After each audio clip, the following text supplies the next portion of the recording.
Yeah, think of it this way. Let's say that I wanted, let's come at this from a different angle. All right. Let's say that I wanted a universal argumentation tool.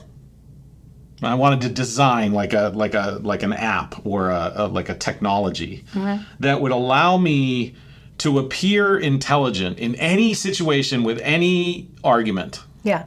Right? And I designed a word which was zeblurflitude. Zeblurflitude. Right? Zeblurflitude. Zeblurflitude, right? And anytime that word was used, I could attach it to anything you were saying.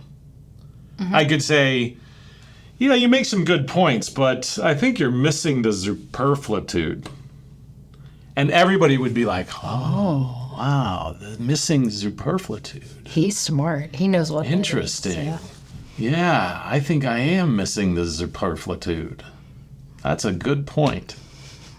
And then when you say, well, what is the missing superflitude? And they just describe text. Or they just describe, I think you should add, marmots. Yeah. Or I think you've missed the relationship between marmots and elk. Or I think you're not taking a perspective that needs to be taken. Right? Yeah. Or I think you're falsely labeling trees because there's, multiple kinds of trees or something like that. Or, right? Yeah.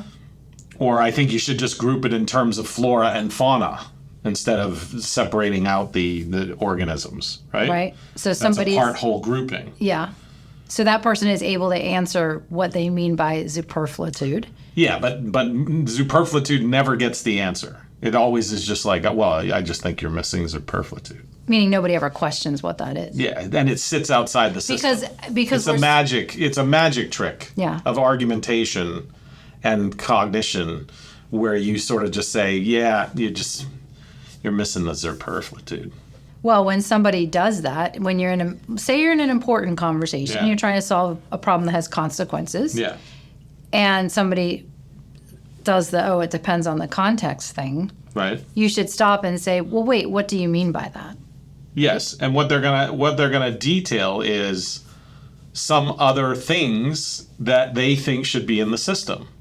Yes. And they should be included, meaning they're arguing with where you drew the boundary of the system, perhaps, and they're trying to include more things. Okay, great. We can have that debate. We can look empirically about whether those things affect that system and all that kind of stuff. Those are all kind of empirical questions that can be answered. But context takes this very mythical, magical approach, which is it's a universal criticism machine. Right. We just apply it to anything that we disagree with, and it has just what's packed inside of that suitcase is laziness and vagary. Vagary? Vagueness. Is vagary a term? So that's my frustration with the term. And